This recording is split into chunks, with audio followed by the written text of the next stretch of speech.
मैं आप लोगों को 2 बातें बताऊंगा स्कैम से रिलेटेड, जो बहुत ही इंपॉर्टेंट होगा आप लोगों के लिए और हर किसी को ये सुनना चाहिए अगर जिसके साथ स्कैम हुआ है। और 2 बातें ये होगा कि अगर आपके साथ स्कैम हो जाए तो आपको क्या करना है और दूसरा आपको क्या नहीं करना है। तो सबसे पहला जो स्टेप होगा मैं बताऊँगा कि आपको क्या करना है।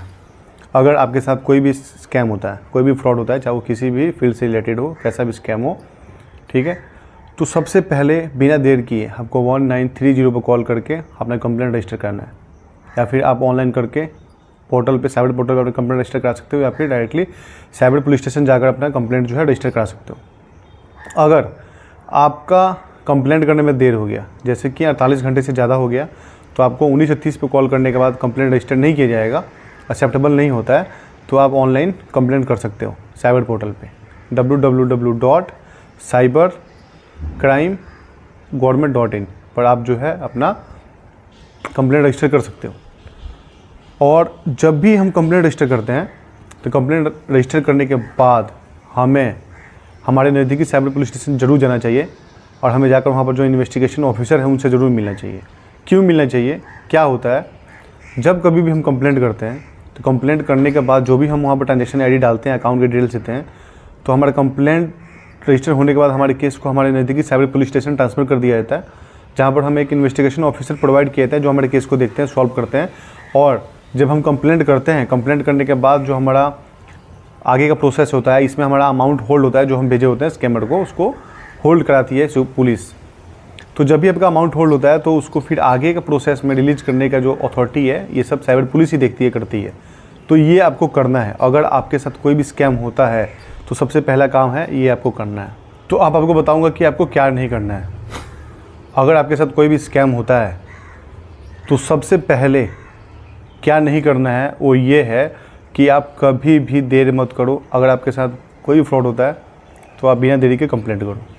दूसरा चीज़, कितने लोग ऐसे होते हैं कंप्लेंट तो कर देते हैं, कंप्लेंट करने के बाद निश्चिंत होकर बैठ जाते हैं, उन्हें लगता है कि सिर्फ कंप्लेंट करने से पैसे मिल जाएंगे, बट ये आपका भूल है, ठीक है। आगे भी कुछ प्रोसेस होते हैं, उस प्रोसेस को करना होता है जिसके कारण हमारा जो पैसा हमको मिलता है। तो आपको कंप्लेंट करने के बाद बैठना नहीं है, आपको अपने इन्वेस्टिगेशन ऑफिसर के कांटेक्ट में रहना है, ठीक है। उनसे सलाह लेते रहना है, उनसे अकाउंट का डिटेल्स लेते रहना है, किस अकाउंट का प्रोग्रेस कितना हुआ है, क्या है, कितना कार्रवाई किया गया है, किस अकाउंट में कितना बैलेंस है तो होल्ड क्यों नहीं हो रहा है। ये सब जानकारी आपको उनसे कॉल पर या फिर आप डायरेक्टली साइबर पुलिस स्टेशन जाकर उनसे मिलकर ले सकते हो और लेना चाहिए। तो ये जो चीज़ें हैं आपको करना पड़ेगा। सबसे इम्पोर्टेंट चीज़ आपको क्या नहीं करना है वो ये है कि अगर आपके साथ स्कैम होता है और आपने स्कैमर से अपने अकाउंट में कुछ पैसे लिए होंगे, और जाहिर सी बात है पैसे लेते ज़रूर हैं, क्योंकि अगर आप अपना लाखों रुपए दे रहे हो स्कैमर को तो आप ऐसे नहीं दे रहे हो।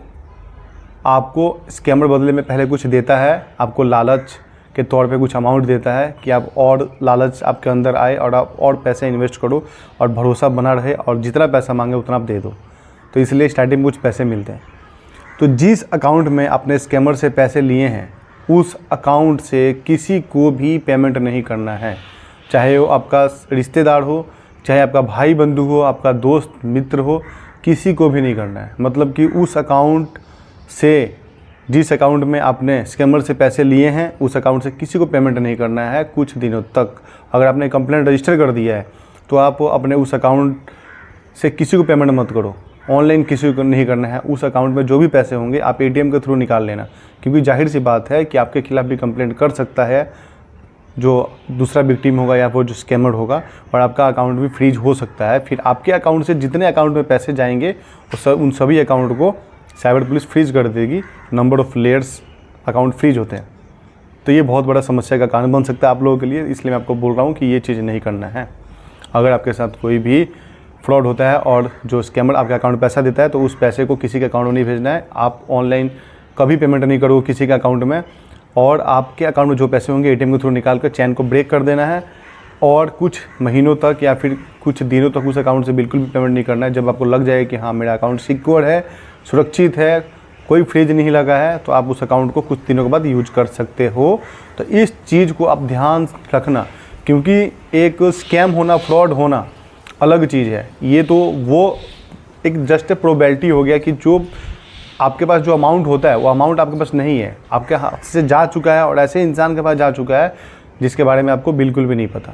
तो अब आपके सामने आगे फ्यूचर में कोई समस्या ना खड़ा हो, कोई समस्या ना आए, उसके लिए मैं आपको ये 2 पॉइंट बताया हूँ, क्या करना है क्या नहीं करना है। तो आप इस चीज़ को ज़रूर फॉलो करना, ठीक है। और जो भी आपके अकाउंट में स्कैमर के द्वारा अमाउंट लिया गया है, उसमें जो भी पैसे होंगे, बड़ा अमाउंट होगा, उसको ATM के थ्रू निकाल कर तुरंत कैश करके रख लो, किसी दूसरे अकाउंट में शिफ्ट कर दो। किसी को ऑनलाइन पेमेंट नहीं करना है। तो इस जानकारी को आप दूसरों लोगों तक भी शेयर करना, ताकि सबको इसका पता लगे और सब लोग सुरक्षित रह सकें, अपने अकाउंट को बचा सकें। तो वीडियो कैसा लगा कमेंट सेक्शन में ज़रूर बताइए, और वीडियो को ज़्यादा ज़्यादा शेयर कीजिए, हमको एक लाइक ज़रूर कीजिए हमारी वीडियो को। और आपसे मैं गुजारिश करूँगा कि हमारे चैनल को सब्सक्राइब करें, ताकि हमें मोटिवेट मिलता रहे। मैं आपको और ऐसे भी इससे भी अच्छा इंटरेस्टिंग वीडियो बनाकर मैं आप लोगों को नॉलेजेबल वीडियो बनाकर आपको दूँ, आप लोगों को नॉलेज हो, आप लोग अवेयर हो सकें। तो मिलते हैं नेक्स्ट वीडियो में। बहुत बहुत धन्यवाद। जय हिंद।